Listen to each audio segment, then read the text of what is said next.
All right, how's it going? Welcome back to another video here in the series on vector calculus. We are still going through this section here on physical applications of vector calculus. And in the last two videos, we talked about how the framework of vector calculus can apply to various subfields of physics. And we spent the first video talking about how it applies to the gravitational force. And then in the most recent video, we talked about how it applies to the electromagnetic force, or at least a general overview of how it can apply to the electromagnetic force. So that's what we've been doing so far.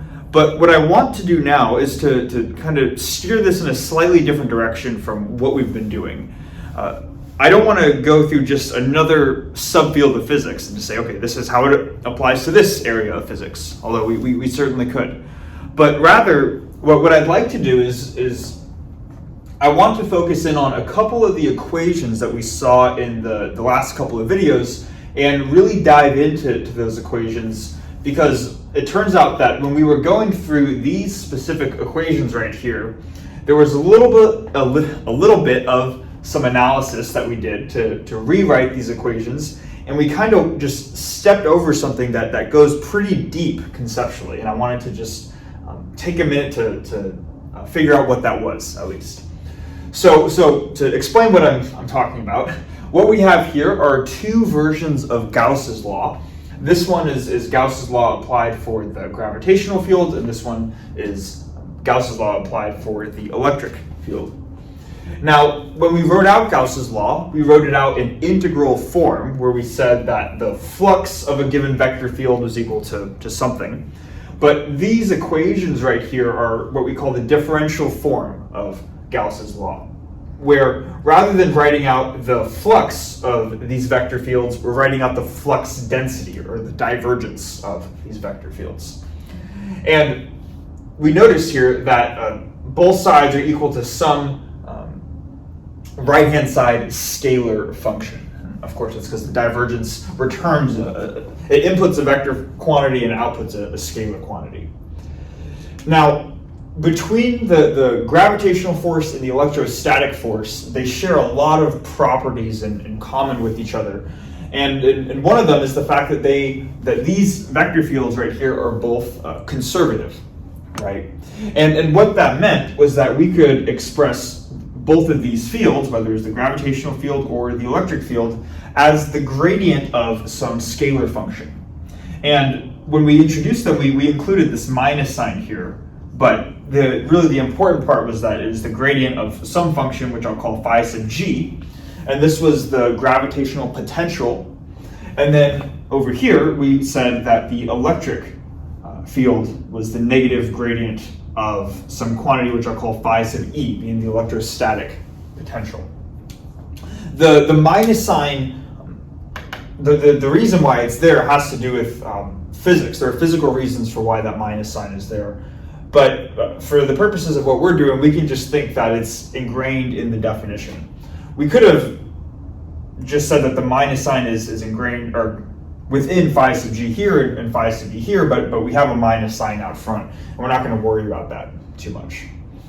But the main point is that both of these vector fields are conservative, so what we could say then is that we could rewrite these differential form type equations for Gauss's law, except not in terms of the vector fields, but rather the scalar potentials in which they're defined from.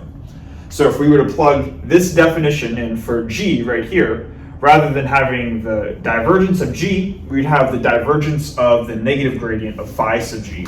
And this simplifies to nobla squared of phi sub g equals 4 pi g rho, where the minus sign here cancels with the minus sign here.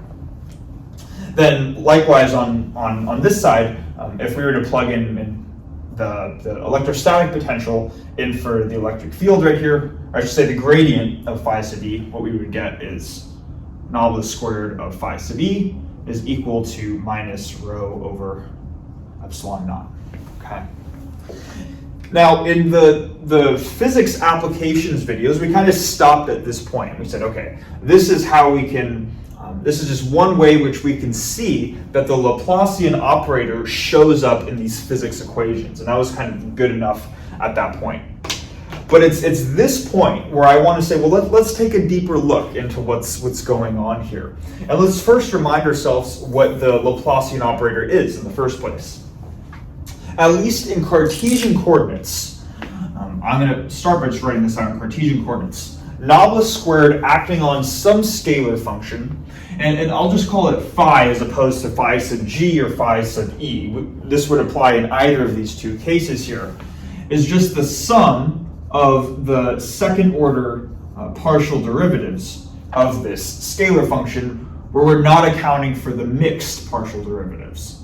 So we have partial squared phi partial x squared plus same derivative with respect to y squared plus the z derivative. Second order z derivative like this. Okay. So this is the Laplacian operator acting on a scalar function phi by itself. But notice that within these equations, the Laplacian operator is just one component of an overall equation. So what we're saying here is that the Laplacian of something is equal to something else in both of these instances. And that might at first be obvious, right? We're like, of course it is, right? So, but what I want to do is to highlight what that actually means here. So this is what we have for Nabla squared phi.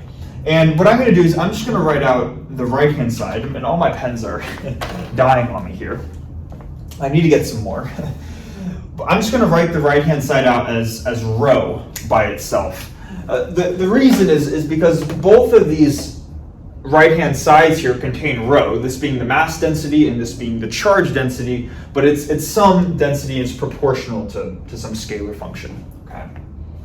So this is kind of the general way that both of these equations right here can be expressed. And I want us to just make sure that we're aware of what this type of equation is in the first place. This equation involves various derivatives of a function.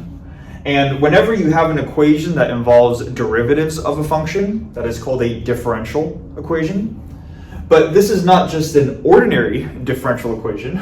And the reason is because this function phi is not a single variable function. It depends on multiple variables.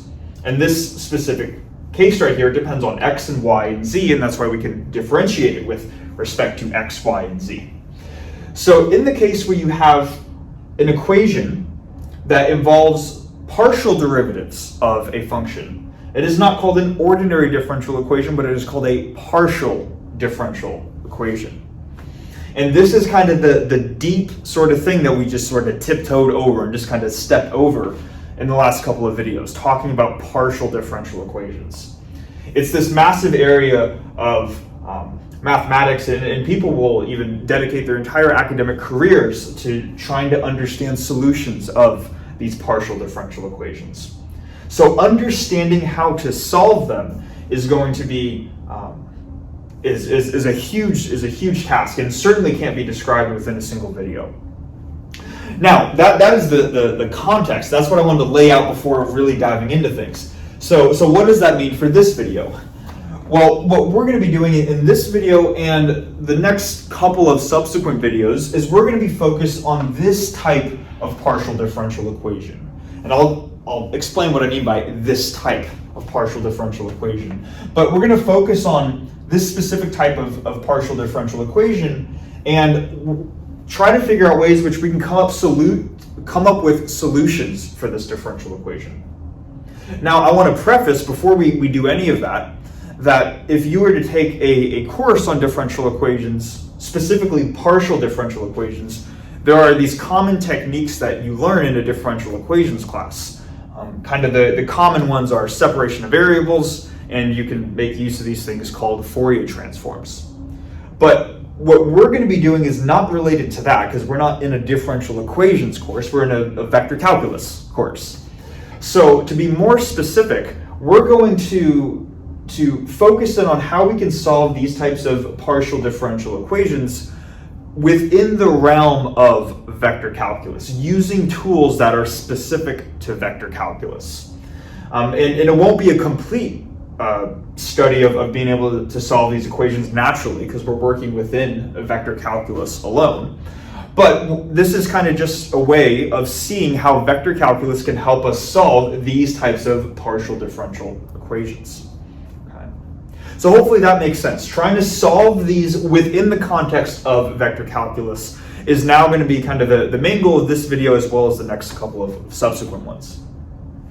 Now, before we really dive into things, I want to explain what I mean by this type of equation.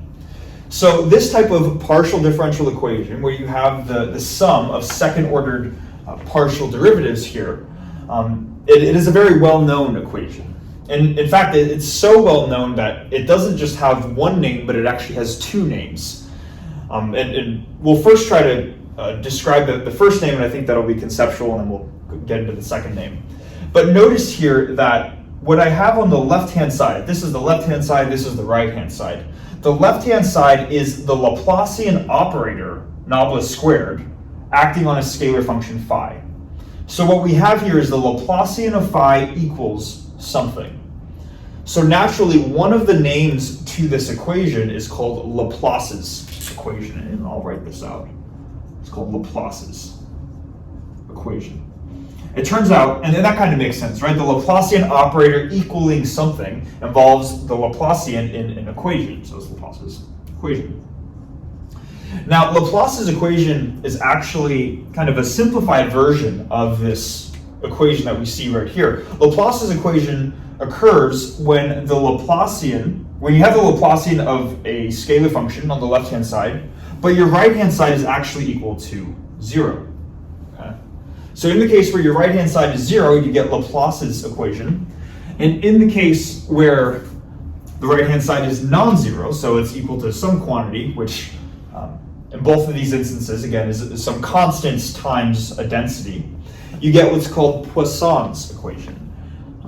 And it's spelled, if I can spell it right, I believe it's spelled like that, Poisson's equation. And it's Laplace's and Poisson's equation kind of together. Together, they both involve the sum of these second-ordered partial derivatives. That type of partial differential equation is what we're going to kind of focus on for the next couple of videos. Okay. Now, that's enough introduction. Let's actually start doing things. So I'm going to erase the board, and then we're going to start to unpack how we can just find some very nice, specific solutions to these equations right here.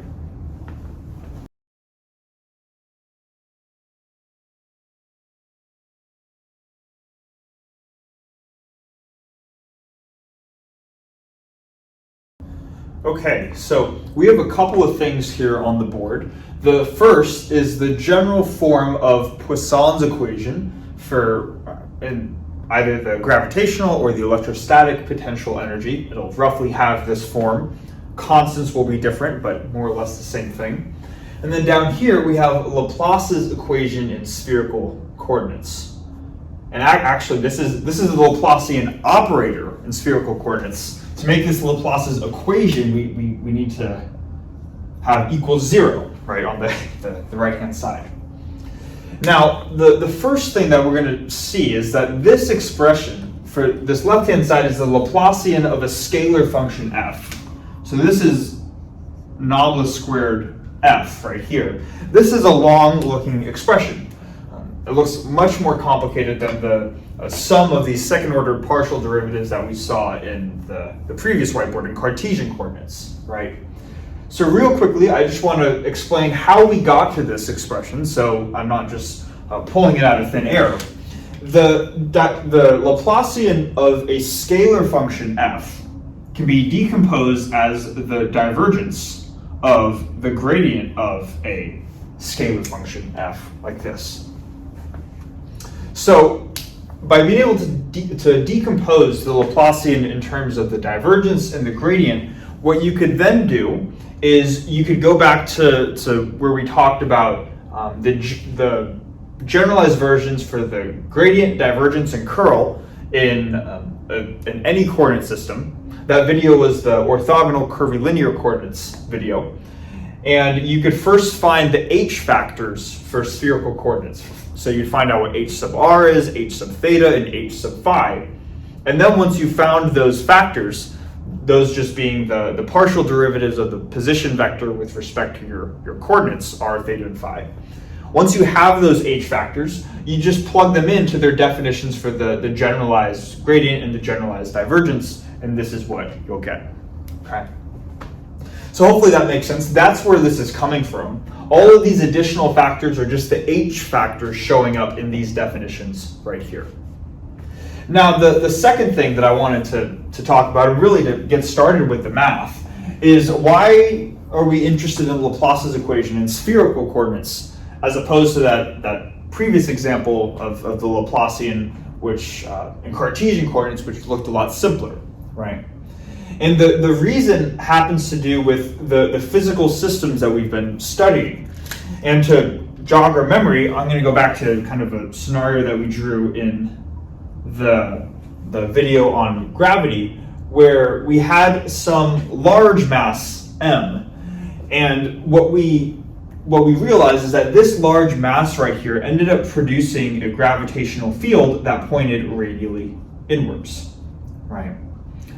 Now, although we didn't explicitly, I guess, describe what I'm about to say, we were making use of this regardless. This overall system right here has what we would call spherical symmetry.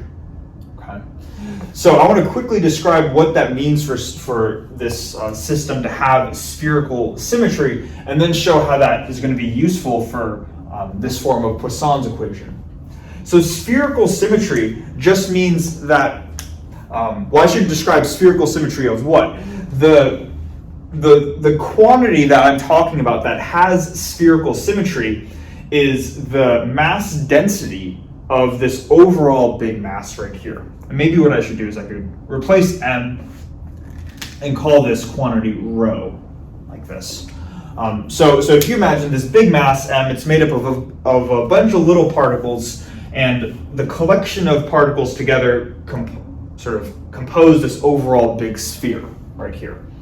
But this big mass has a density, and in the context that we were talking about this big mass in the gravitational video, we assumed that it had spherical symmetry. Now what that means is that you could take some of these coordinates right here, where the coordinates are r, theta, and phi, and a spherically symmetric system, or a spherically symmetric mass density m right here, would make use of the fact that you could change some of these coordinates, and a change in the coordinates still leaves the density value unchanged. So let me, to be specific about what we're talking about here, let's suppose that our density function rho right here is just going to be a function of r. So the density only depends on the radial coordinate, your distance from the center, and that's kind of like what we see on Earth, right? We're like I actually don't know all the surfaces of the Earth off the top of my head, but I know there's like the hot center, and then it progressively gets cooler out until you get to the crust. But you could probably imagine that the density of Earth at the center might have one value, and maybe this dot is corresponding to measuring the density of Earth at the center, and then maybe as you change your distance from the center, you change r, so then you measure the density here, and then here, and then here. As you go radially outwards, the density might progressively change. And this is common in a lot of physical systems, at least, where the density depends on the radial coordinate, and you usually get less dense as you progress outwards. Okay. So what we would say here is that the density does depend on the radial coordinate, but this function right here, this density rho of r, still has spherical symmetry because it only depends on the radial coordinate. In other words, it does not explicitly, notice that we only wrote rho of r rather than rho of r comma theta comma phi. If rho of r, if our density does not depend on theta or phi, what that means is that once we're some distance from the center, let's call this r naught. Once we're some distance from the center, then what we could do is we could move, we could change where we measure the density of this overall object. And as long as we're at the same value of R naught, so maybe we measure it here, maybe here, and here, and we sort of start to draw out a spherical shell of radius R naught right here, the density measured at each of these dots would be constant because the density doesn't matter it doesn't depend on what your theta and phi variables are. So what it means for something to be spherically symmetric is that we can have a change in theta or a change in phi, and that does not change the overall value of rho, the function itself. Okay. So what we're going to be interested in, because a lot of physical systems have this property, we're going to be interested in spherically symmetric systems. Okay. Now, if the density right here, rho, only depends on R, in other words, it has this spherical symmetric property, what does that ultimately say about the left-hand side? Because after all, this is the equation that we're going to be working with. We're now going to say that nabla squared of phi is rho of R. We're going to focus in on those types of systems. What can we now say about nabla squared of phi? Well, this is the general expression here for nabla squared of phi. This is the general left-hand side right here. And let's just imagine if this, we could break this up into three terms, where this is the first term, this is the second, and this is the third. Looking at this, the second and third underlying terms, just imagine what would it take for these to be non-zero. Looking over here, we have our scalar function, which we would differentiate with respect to theta once, and then we would differentiate it with respect to theta again. If this term were non-zero, then this would have some theta dependence. The nabla squared, which is equal to this, would have some theta dependence. But we see here that in the cases that we're going to consider, it doesn't, right? There's no theta on the right-hand side, which means that we can't have a theta term on the left-hand side if there's no theta term on the right-hand side. And same with phi, right? If we were to differentiate whatever our potential is with respect to this angular coordinate right here, if this was non-zero, then phi would show up, and we would have a dependence on phi on the right-hand side.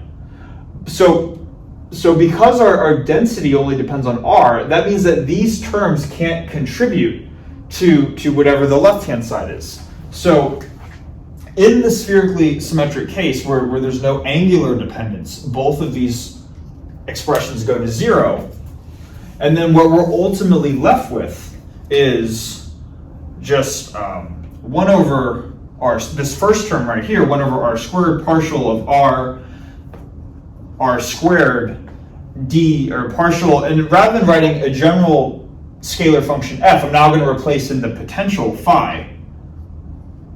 So now we have partial phi partial r equals our right-hand side of rho of r, like this. The reason why I wrote f here, by the way, is because rather than phi, it's because phi is also a coordinate in spherical coordinates, right? So I didn't want to confuse the potential with the spherical coordinate. But now that we don't care about that spherical coordinate, we're only working with the radial coordinate, this would be our equation that we're going to be working with. And furthermore, because the right-hand side only depends on r, that should tell us that our function phi, our potential, should only depend on r, as opposed to some angles. So rather than writing out partial derivatives, we can write out total derivatives. So this is 1 over r squared ddr of r squared times d phi dr, like this.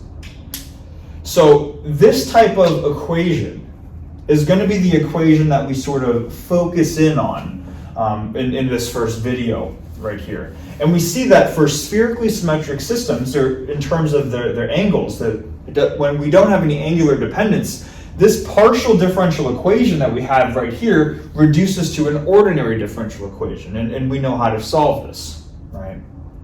So what I'm going to do now is I'm going to erase the kind of this general expression, say that this is the the expression that we're going to be working with this video, and then we'll talk about how we can come up with solutions to this type of differential equation, and that'll be the goal for the video.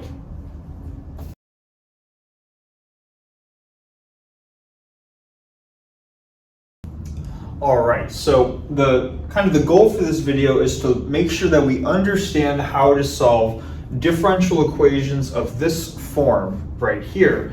And in theory, this should be doable if we have some pre-working knowledge of differential equations, because this is an ordinary differential equation. We don't need to rely on any partial differential equations techniques. So the first thing that we should recognize is that in the general case here, the one-dimensional Poisson's equation, we have a non-zero right-hand side.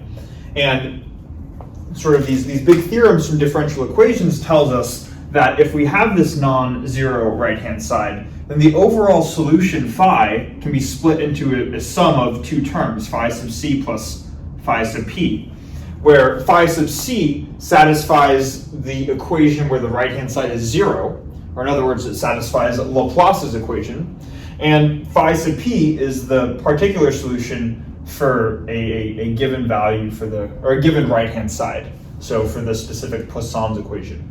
So we see here that even in the general case, understanding how to solve both Laplace's and Poisson's equation is important to gain the overall solution to this differential equation. So let's start with just making sure we understand how to solve Laplace's equation, or the phi sub c component of the overall solution. So when we have a 0 right-hand side, then this equation reduces to 1 over r squared ddr of r squared d phi dr equals 0, like this. And what I want to do now is let's just come up with the most general expression that we can for phi for this specific equation.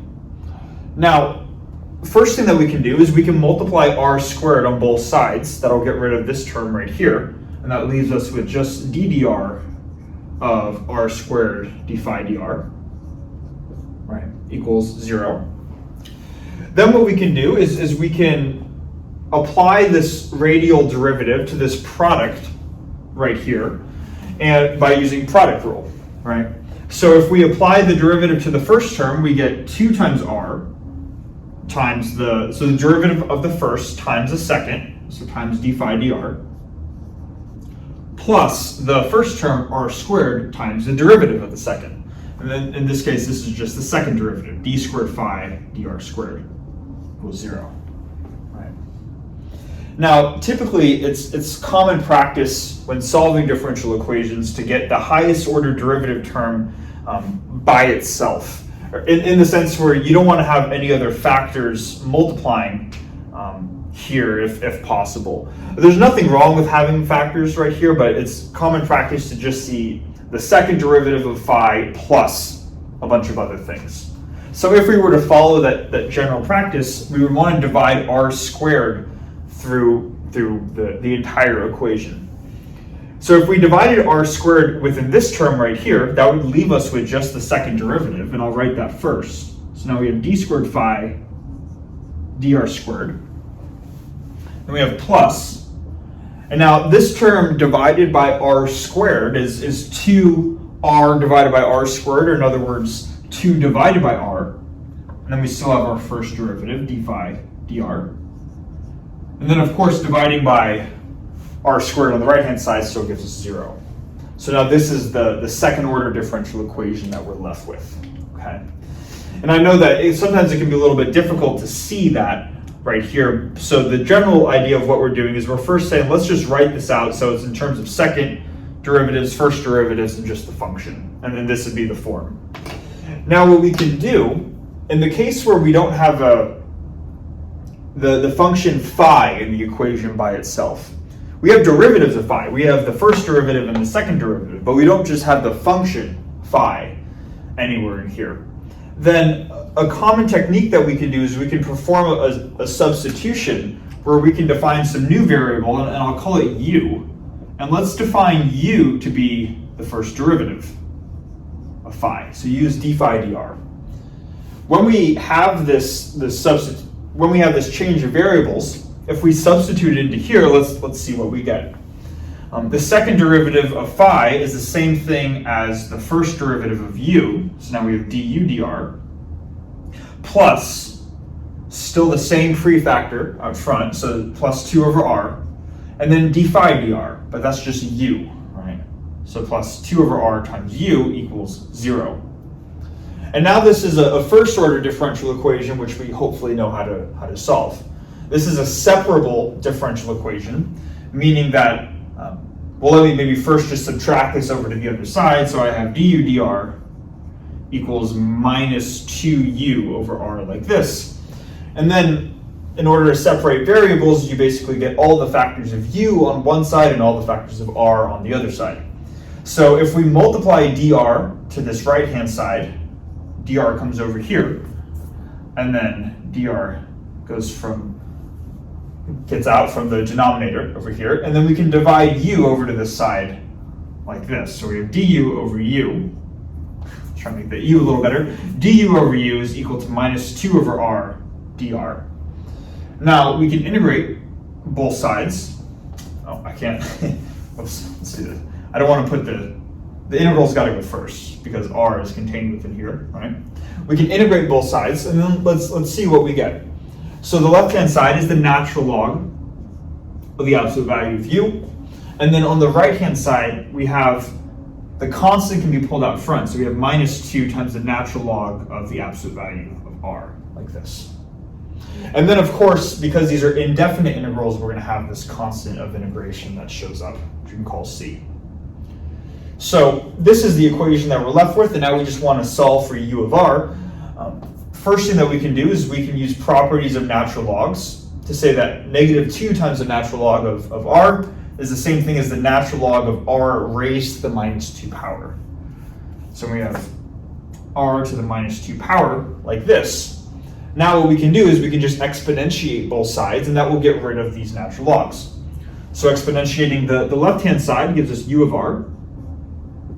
Exponentiating the right-hand side gives us, well, I guess, e to this entire thing. So e to the natural log of r to the minus 2 plus c, or in other words, e to the natural log of r to the minus 2 times e to the c, like this. E to the natural log of r to the minus 2 is just r to the minus 2. So I'm going to just write r to the minus 2, and then e to some constant is just another constant. So I can just absorb that constant into here. And this is a common practice within differential equations. Technically, this isn't the same c as this. This is e to this constant, but it all gets absorbed. When you exponentiate a constant, you just get some other constant, and you can put it right here. Right? So we say, okay, cool. This is what our u of r function is equal to.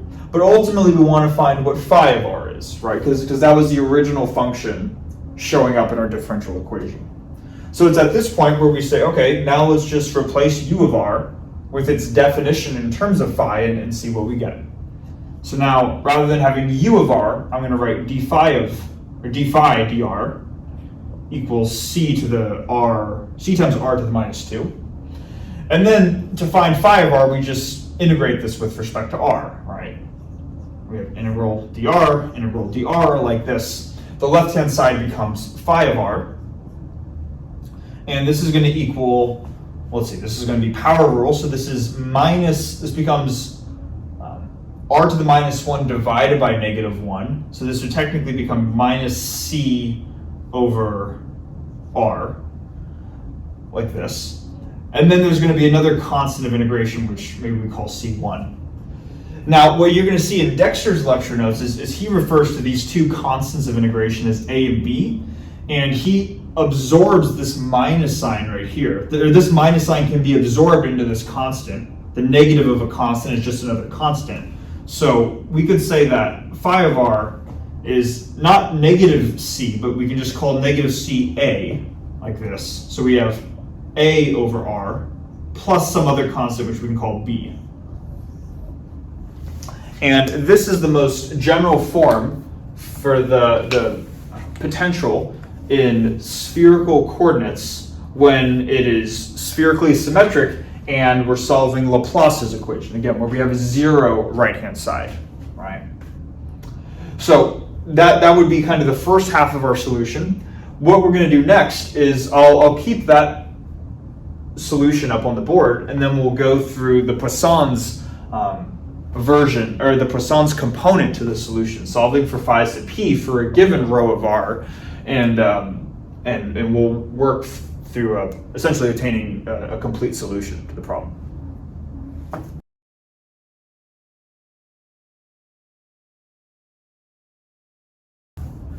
Okay, so in our sort of quest to solve the spherically symmetric, or the version of Poisson's equation with no angular dependence, the overall potential phi of R is going to be a sum of two terms. This was the phi sub c term when we have a 0 right-hand side and we're solving Laplace's equation. Now what we're going to do is look at the phi sub p term where we have a non-zero right-hand side and we're solving Poisson's equation. Right. Now, to do this, or I should say, for what we're doing, any function of just R by itself on the right-hand side would be valid for a solution with no angular dependence. But I think that we can sort of get lost in the details if we make this function arbitrarily complicated. Learning how to solve this type of equation for arbitrarily complicated right-hand sides, the details for that get included in a differential equations video series, which we have on the channel. What I want to do is to kind of just get the main point across to say, let's just assume a simple non-zero right-hand side where our density distribution is just a constant, which I'm going to call rho naught. So now the right-hand side doesn't even depend on the radial distance too. So if we had a mass m, and we were to express this mass in terms of a mass density rho, this would be a complete uniform density. At any point that you measure on the sphere, it would have the same density. Okay. So how can we solve this equation if this is our right-hand side? And I think more importantly, what changes from the derivation with Laplace's equation, right? Are there anything or any sort of components to this that become different all of a sudden when we have this non-zero right-hand side? So this is the radial version of the Laplacian operator, and that equals rho of R, which in this case we're going to say is just rho naught, right? Now, the immediate thing that we did, or the first thing that we did when the right-hand side was 0, is we divided by R squared and we just eliminated it. But notice now that if we multiply R squared to the other side, we can't just get rid of it. That's now going to show up on the right-hand side. So already there are some slight discrepancies between what we were doing now and what we were doing earlier. So we have ddr of R squared times d phi dr. If I multiply R squared to the other side, I get rho naught times R squared, like this. Then the product rule is going to remain the same. That we're still just differentiating this product right here. So we're still going to have this 2r d phi dr plus R squared times the second derivative. Right, that just came from the product rule, differentiating this product right here, and then we have the same right-hand side of rho naught R squared, like this. Now, same thing that we were doing previously. If we want to sort of get this second derivative term by itself, we want to divide R squared through the entire equation. And when we do that, we're going to, we're going to have the second derivative term first. So d squared phi dr squared, and hopefully we can see this down here, plus 2 over r d phi dr equals this right-hand side divided by R squared. So we had a factor of R squared already. When we divide by R squared, that goes away, and we just have rho naught on the right-hand side. Now, of course, this is more or less what we would get with any right-hand side. Instead of rho naught, we would just have rho of R, whatever our radial distribution is. Okay. Now, it's at this point where this is kind of a differential equation specific thing, where we would more or less try to quote-unquote guess the equation of phi.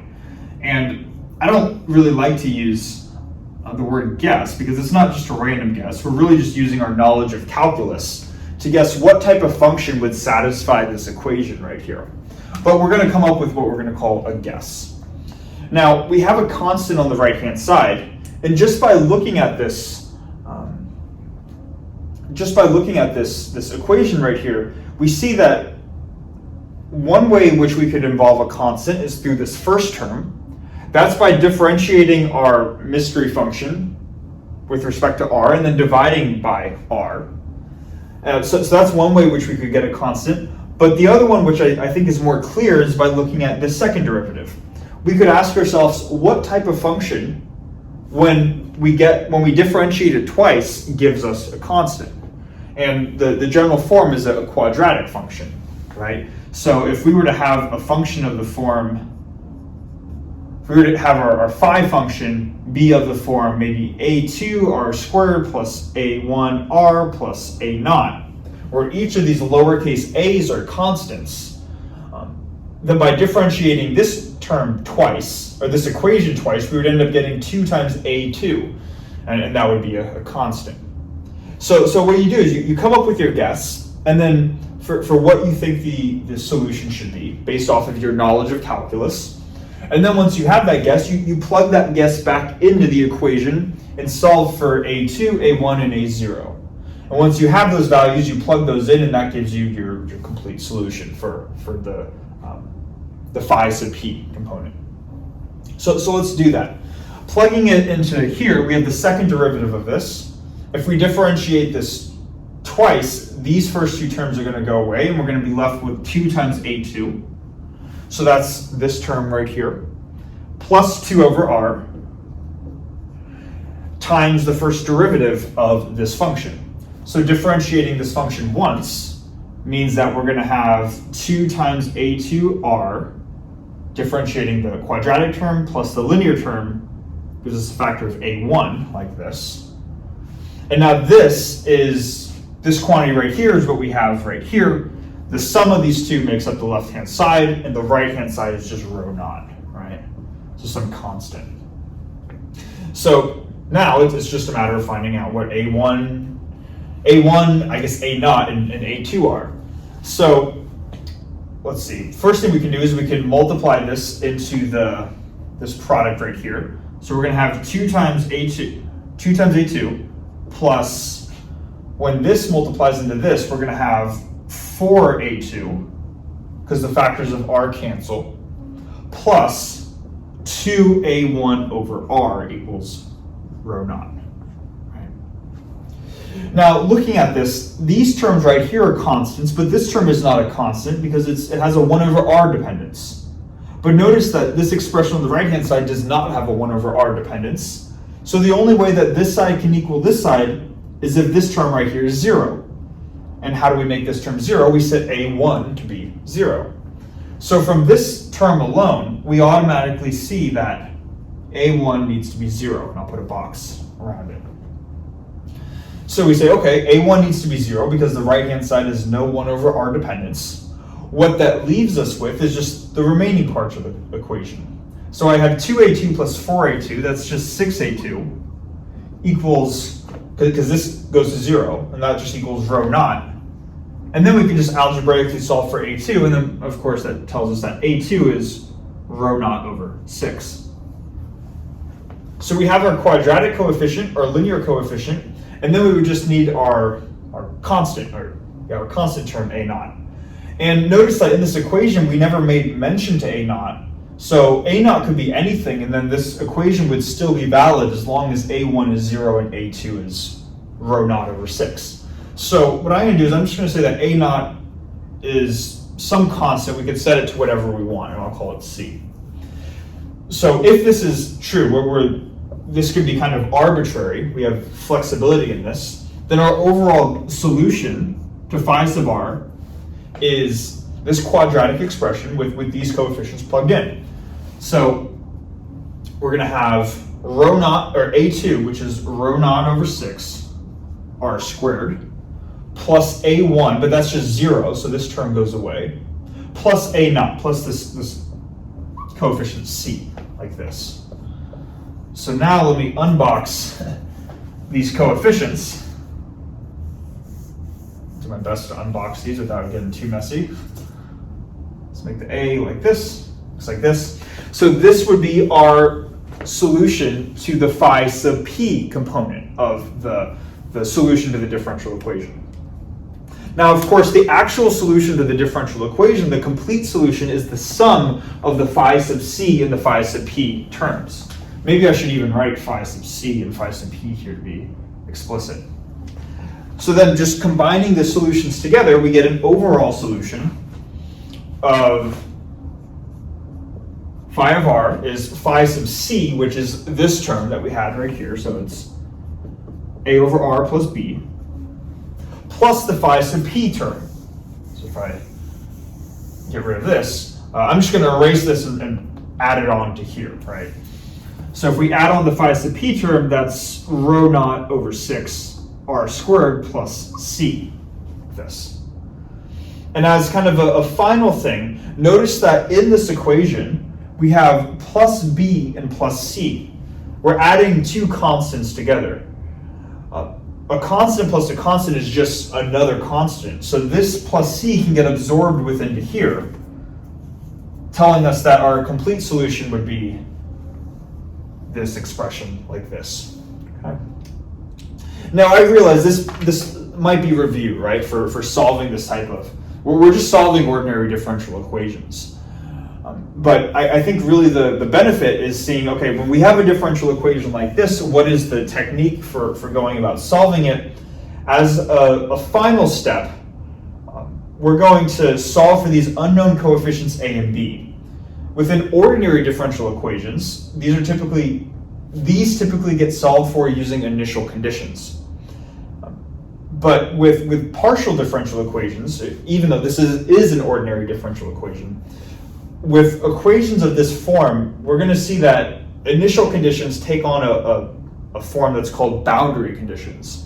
So I'm going to put up some example boundary conditions, define what they are, and then we'll solve for the explicit values of a and b to finish up the video.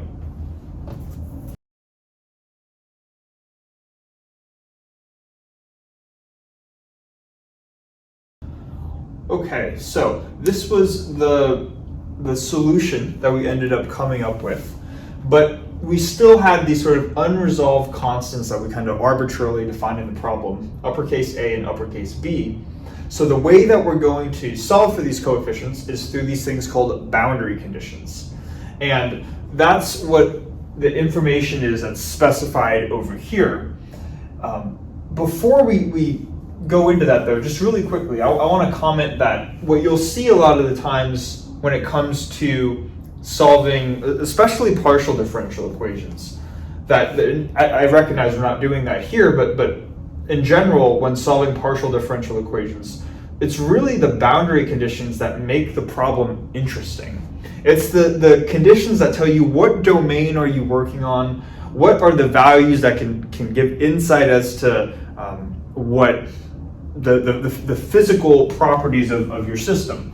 So for instance, right here, it turns out that we're going to be solving this equation right here on this domain where a is less than or equal to r, which is less than or equal to b. Now, if r is a radial coordinate, which for what we've been doing it is, what this tells us is that our system has an inner radius of a, which maybe I'll mark like this, and then it has an outer radius of b, which I can mark like this. So what that tells us, just from this condition alone, is that what we are doing is we are solving for Poisson's equation within this domain. Let me make sure this isn't shaded in the domain in between this inner spherical shell of radius A and an outer spherical shell of radius B. So we have these concentric spherical shells here. And in the limit where a goes to 0, that's just where you have sort of this point map. There's no sort of empty cavity inside here, and then the whole thing is kind of just filled, right? But this alone gives us just some sort of geometry to the problem that we didn't have before. And then we have these two conditions right here. The first condition is a condition at the inner radius, the inner part of the lower part of the boundary at r equals a, which says that phi of a equals 0. Now, this condition right here is a specific instance of what's called a Dirichlet condition. And I want to spell it right. So Dirichlet, and I'll write B dot C for boundary condition. A Dirichlet boundary condition occurs whenever you have the value of your function at some boundary. So the function that we've solved for, phi of r, is this right here. And because because this condition specifies the function itself at some boundary, that tells us it's a Dirichlet boundary condition. So it equals 0 at r equals a. And then we have this second condition over here, which is the derivative of our potential at r equals b. So if we were to differentiate this potential right here and evaluate it at this outer radius b, it's also 0. And any time where you have a condition that talks about the derivative of a function, it's called a Neumann boundary condition. So write Neumann BC like this. And this is common terminology that you'll see, so might as well just introduce it now. When we say Dirichlet boundary conditions, Neumann boundary conditions, this is what they're referring to. So the way that we apply these conditions is the same way that we would apply initial conditions with standard ordinary differential equations. So let's just see how we would do that. What we would do is we would just, where am I standing? We would just take these conditions and apply it to the solution that we found with the ultimate goal of being able to solve for these uppercase coefficients a and b, because those were arbitrarily defined. So if we start with phi of a equals 0, let's apply that to this condition, or to this equation right here. So on the right-hand side, everywhere where I see an r, I'm going to replace with a, because this specifies the value of the potential at a. So I'm going to have rho naught over 6 a squared plus a over lowercase a plus b, like this. And the left-hand side, phi of a, we're told is equal to 0, so we're going to have this equation right here. Then if we were to apply the Neumann boundary condition, we would first differentiate this function, phi of r, and then plug in r equals b. So taking the derivative of this function would give us 2 rho naught over 6r, or in other words, rho naught over 3r, plus a over r, that can be rewritten as minus a over r squared when we differentiate it. And then b is a constant, so it goes to 0. Now, this is the value of the derivative at any value of r, but we want to evaluate it, or we want to find the potential at r equals b specifically.